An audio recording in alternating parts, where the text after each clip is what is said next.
ఉన్న బంగారాన్ని విడిపించి ఆ రోజు ఆన్లైన్ రేటుకే మేము కొంటాం. Sharma gold company.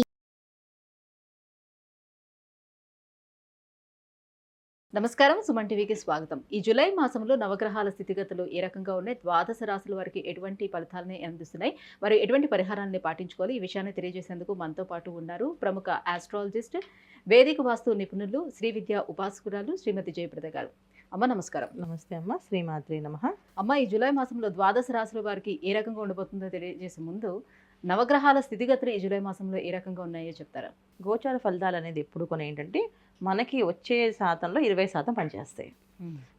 100కి 100% పనిచేసి మన జన్మజాతకం. సో గోచార ఫలితాలు ఎప్పుడు తీసుకోవాలంటే జన్మజాతకం పూర్తిగా లేని వాళ్ళు గోచార ఫలితాలు తీసుకోవాలి.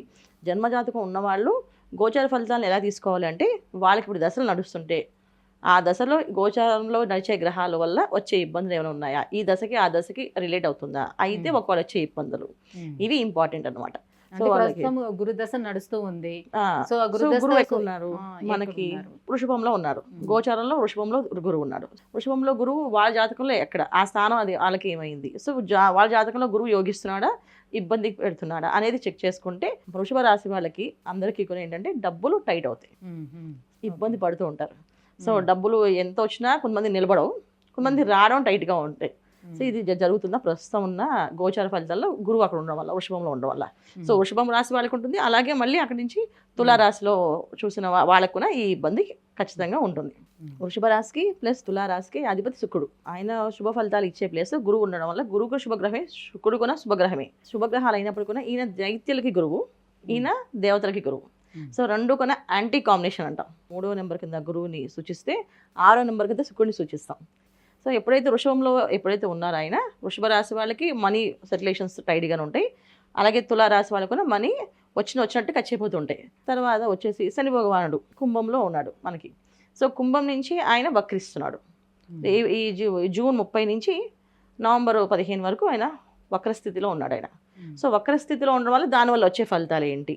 ఓకే, సో 4 రాశుల వాళ్ళకి చాలా ఇబ్బందిగా ఉంటుంది. 4 రాశుల వాళ్ళకి కొంచెం ఉపశమనం కలుగుతుంది, మిగతా 4 రాశుల వాళ్ళకి హ్యాపీగా ఉండే అవకాశం ఉంది. తర్వాత వచ్చేసి మనకి రాహు వ్యయ స్థానంలో మీనంలో ఉన్నారు. సో జనరల్గా మీన స్థానం అంటే ఏంటి మనకి? సో గురువు ఉండే స్థానం అది బృహస్పతి స్థానం. వ్యయ స్థానం అంటే మనకి పూజలు పునస్కారాలు, తర్వాత లైఫ్లో లగ్జరీస్ లైఫ్లో ఉందా లేదా, అసలు ఎలా లైఫ్ లీడ్ చేస్తాం, లాస్ట్ మనం ఎలా చనిపోతాం అనేది కూడా అది చూస్తారు. అక్కడైతే ఎప్పుడైతే రాహు వెళ్ళి ఉన్నదో ఇక్కడ ఏమవుతుంది, జనరల్గా భక్తి చేసే విషయాల్లో చాలామంది కాంప్రమైజ్ అయిపోయి ఇప్పుడు మడి కట్టుకొని చేయాలా, మడి కట్టుకొని చేసుకోకపోతే ఏమవుతుంది అనే లక్షణాల్లో మారిపోతుంటారు. ఓకే, ప్రదక్షిణాలు చేయాలి, మనసు ఉండాలి, మనసులో మా భగవంతుడు ఉండాలి, అలా ప్రార్థన చేయాలి, అంతేగాని మడి కట్టుకొని చేయాలని రూల్ ఏంటి అనే తత్వంలోకి వెళ్ళే అవకాశం ఉంది. ఇది గోచరంలో రాహు మీనంలో ఉండడం వల్ల. రాహు వల్ల మొత్తం ఇప్పుడు ఎప్పుడైతే గోచారంలో ఆయన 12th హౌస్లో ఉన్నాడో అన్ని రాశుల్లో కొంచెం ఈ ప్రభావం పడుతుంది. సో వాళ్ళ జన్మజాతకంలో మీనరాశి మీన లగ్నం అయితే ఇంకొంచెం బద్ధకాన్ని ఇవ్వడము, ఒకవేళ చేసే వాళ్ళకి అనారోగ్య సమస్య రావడం, నాకు బద్ధకం లేదు నేను చాలా స్ట్రిక్ట్గా పొద్దున్నే లేచి చేస్తాను అన్న వాళ్ళకి అనారోగ్య సమస్య రావడం లేదు. ఇది కాకుండా ఇంకా రకమైన వ్యవహారాల్లో ఇబ్బందులు పడడం, ఉద్యోగాల్లో కానీ డబ్బు విషయంలో కానీ ఇది జరిగే అవకాశం రాహుది. సో గోచరంలో మీనంలో రాహు ఉండడం వల్ల. తర్వాత వచ్చేసి కేతు వచ్చేసి మీ కన్యలో ఉన్నాడు. అది జనరల్గా ఏంటంటే 6వ స్థానం కన్య. సో కన్యా రాశికి కేతు అనేది పవర్ఫుల్గా అంటే నెగిటివ్ రిజల్టే, పాజిటివ్ రిజల్ట్ అయితే ఇవ్వడు. సో ఎప్పుడైతే కేతు కన్యా రాశిలో పడ్డాడో ఆరోగ్య సమస్యలు ఎప్పుడైనా అంతే. కేతు ఎక్కడ ఏ స్థానంలో ఉన్నా అక్కడ మనకి భయాన్ని గురి చేస్తాడు, అంటే ఏమొస్తుందో మనం చెప్పకుండా చేస్తాడు ఆయన. అందులో 6వ స్థానం అంటే రోగస్థానం మనకి. తర్వాత వచ్చేసి మనకి ఇంకా రవి ప్లస్ బుధుడు శుక్రుడు ప్రతి నెల మారుతూ ఉంటారు. సో వీళ్ళు గమనాలు అనేది ఏంటంటే రవి మారడం వల్ల ఆరోగ్యం ఎలా ఉంటుంది, సో కోర్టు విషయాల్లో కానీ మన ఉద్యోగ విషయాల్లో కానీ వ్యాపారం విషయాల్లో కానీ లావాదేవీలు ఎలా ఉంటాయని చూసుకోవచ్చు. శుక్రుడు మారడం వల్ల వివాహాలు ఆలస్యమైన వాళ్ళకి వివాహాలు కుదిరే అవకాశము, తర్వాత భార్యాభర్తల మధ్య సమస్యలు ఉంటే ఆ సమస్యలు తీరే అవకాశము శుక్రుడు మారడం వల్ల. సో బుధుడు మారడం వల్ల ఏంటంటే కొంచెం సౌమ్యంగా చెప్పడము, ఎదుటి వాళ్ళ విషయాలు వినడము, లేకపోతే వినకపోవడము, ఇలాంటి జరిగే అవకాశాలు చిన్న చిన్న మార్పులు. సో మాస ఫలితాలు ఎక్కువ మనకు మారేది ఏంటంటే రవి బుధుడు శుక్రుడు. మిగతా వాళ్ళందరూ సంవత్సరం, గురువు తర్వాత రాహు అయితే 1.5 సంవత్సరాల కాలం, శని భగవాన్ అయితే 2.5 సంవత్సరాల కాలం ఇలా ఉంటారు కనుక మెయిన్ ఫలితాలు వీళ్ళే ఇస్తారు కనుక మనం ఇవి చూసుకుంటూ ఏ రిజల్ట్స్ వస్తాయి అనేది మనం చూసుకొని చెప్పుకుందాం అన్న. అమ్మ, మకర రాశి వారికి జూలై మాసంలోని నవగ్రహాలు ఎటువంటి ఫలితాలను అందజేస్తున్నాయి? తప్పకుండా నాన్న. మకర రాశి వాళ్ళకి ఎన్నో ఏళ్ళ నుంచి అవ్వాలని పనులు ఈ మాసంలో అయ్యే అవకాశం ఎక్కువగా ఉంది. మకర రాశి వాళ్ళకి కొంచెం బాగుంది. ఏ పనైనా చేయగల సాధించే శక్తి సామర్థ్యం ఉన్నప్పటికీ కూడా ఎందుకో వీళ్ళకి అవ్వకుండా ఇబ్బంది పడి ఆటంకాలు, ఆలస్యాలు, అడ్డంకులు జరుగుతూ ఉన్నాయి. కానీ ఇప్పుడు అవకాశం బలంగా ఉంది. ఇంట్లో వాళ్ళ సపోర్ట్ బాగా ఉంటుంది. ఇంట్లో వాళ్ళు మేము ఉన్నాం, నీకు హెల్ప్ మేము చేస్తాం, నువ్వు నీ తెలియట్టు పెట్టు, మనం వ్యాపారం చేద్దాం, ఉద్యోగాలు సాధిద్దాం అనే విషయాల్లో వాళ్ళ సపోర్ట్ చాలా ఉంటుంది. సో ఉద్యోగాలు ఇంటర్వ్యూలు అటెండ్ అయ్యే వాళ్ళకి ఉద్యోగం వచ్చే అవకాశం ఉంది. మ్యారేజ్ సంబంధాలు కుదరక చాలా ఇబ్బంది పడే వాళ్ళు విపరీతంగా ఉన్నారు. వాళ్ళకి వివాహాలు అయ్యే అవకాశం ఉంది. చాలా చక్కగా మంచి సంబంధం కలిగి మంచి సౌభాగ్యం కలిగిన కుటుంబంతో వీళ్ళకి ముడిపడే అవకాశం ఉంది. అంటే వీళ్ళకంటే ఎక్కువ నాలెడ్జ్ ఉన్నవాళ్ళు, వీళ్ళకంటే మంచి వాళ్ళు, అంటే వీళ్ళు మంచి వాళ్ళే కానీ వీళ్ళకంటే మంచి వాళ్ళు, వీళ్ళు తెలివైన వాళ్ళు, వీళ్ళకంటే తెలివైన వాళ్ళు, అలా అనమాట. సో వీళ్ళకి కొంచెం అన్ని విషయాల్లో సంబంధ బాంధవ్యాలు మంచిగా ఏర్పడే అవకాశం ఎక్కువగా ఉంది కనుక మకర రాశి వాళ్ళు ఈ అవకాశాన్ని వినియోగించుకోవడం చాలా ఉత్తమమైన ఫలితాలు ఇస్తుంది. సో వీళ్ళు చేయవలసిన మెయిన్ పని ఏంటంటే బద్దకించకుండా అన్ని పనులు ఫాస్ట్గా చేయడం. ఉంది కాబట్టి అదొకటి ఉంది. జనరల్గా మకర రాశి వాళ్ళు కొంచెం బద్దకస్తులే. ఏ పనైనా ఉంటే వాళ్ళ మీద నెత్తి మీద బలంగా వేస్తే కనుక వాళ్ళు లేచి పనిచేయరు. అలాంటి అవకాశం ఎక్కువ మకర రాశి వాళ్ళు. వాళ్ళ నెత్తి మీద భారం వేసేస్తే ఖచ్చితంగా రాత్రి పగలు కూర్చొని ఆ పని చేసేస్తారు. అదర్వైజ్ ఆ పని అయిపోయిందంటే ఇంకా పట్టించుకోకుండా వదిలేస్తారు. సో ఆ బద్ధకాన్ని వదిలించేసి కొంచెం పని ఫాస్ట్గా మొదలు పెడితే వీళ్ళకి అన్ని అవకాశాలు ఏంటంటే ఉద్యోగాలు వచ్చే అవకాశం ఉంది.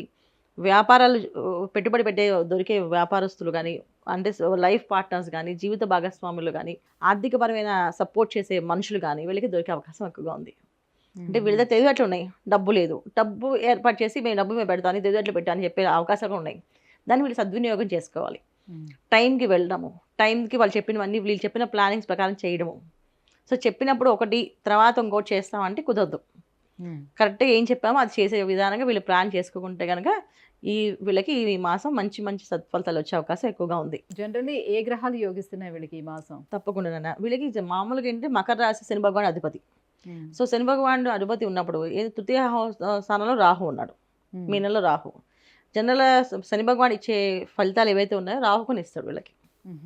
సో తృతీయ స్థానంలో రాహు ఉండడం వల్ల ఏమవుతుందంటే వీళ్ళకి ఏ పనులైనా అవడానికి ఇంట్లో కుటుంబం నుంచి కానీ, అన్నదమ్ముల దగ్గర నుంచి కానీ, తల్లిదండ్రుల బంధువుల దగ్గర నుంచి కానీ సపోర్ట్ దొరుకుతుంది.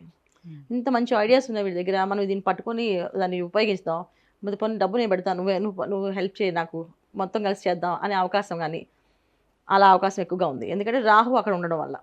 సో శనివత్ రాహు అంటాం కదా, సో శని భగవాన్ ఇచ్చే రిజల్ట్ రాహు ఇస్తాడు. సో మకర రాశి జనరల్గా ఏంటంటే రాహు ఎప్పుడైతే ఎనర్జీస్ ఇవ్వగలిగారో ఎక్కడైనా తీసుకొచ్చి ఇవ్వగలరు.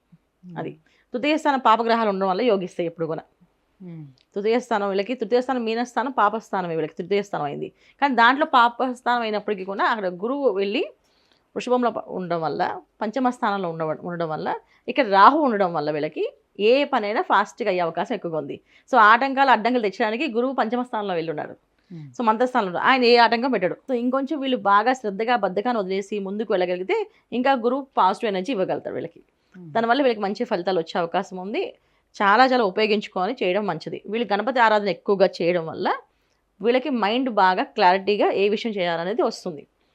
బద్దకించకుండా ఎర్లీ మార్నింగ్ లేవడం, గణపతి ఆరాధన చేయడం అనేది ఇంపార్టెంట్. 5 to 6 టైంలో గణపతి ఆరాధన చేయడం వల్ల వీళ్ళకి ఈ మాసంలో మంచి అవకాశం దొరికే అవకాశం ఉంది. ఎన్నో రోజుల నుంచి నిరుద్యోగంగా ఉండేవాళ్ళు, ఎన్నో రోజుల నుంచి అవకాశాల కోసం వెతికేవాళ్ళు, సినిమా అవకాశాల కోసం, సో రైటర్గా వెళ్దాం, డైరెక్టర్గా వెళ్దాం అనుకున్న వాళ్ళు, యాక్టర్గా చేద్దాం అనుకునే వాళ్ళు, ఎవరికైనా సరే ఈ మాసంలో వీళ్ళకి అవకాశం ఉంది.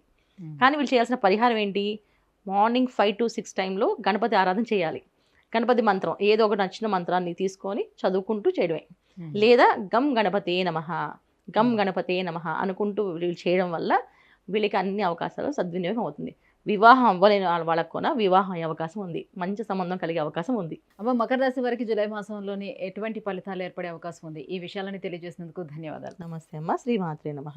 సుమన్ టీవీలో మీ పర్సనల్ అండ్ బిజినెస్ ప్రమోషన్స్ కోసం కింది నెంబర్కి కాంటాక్ట్ చేయండి.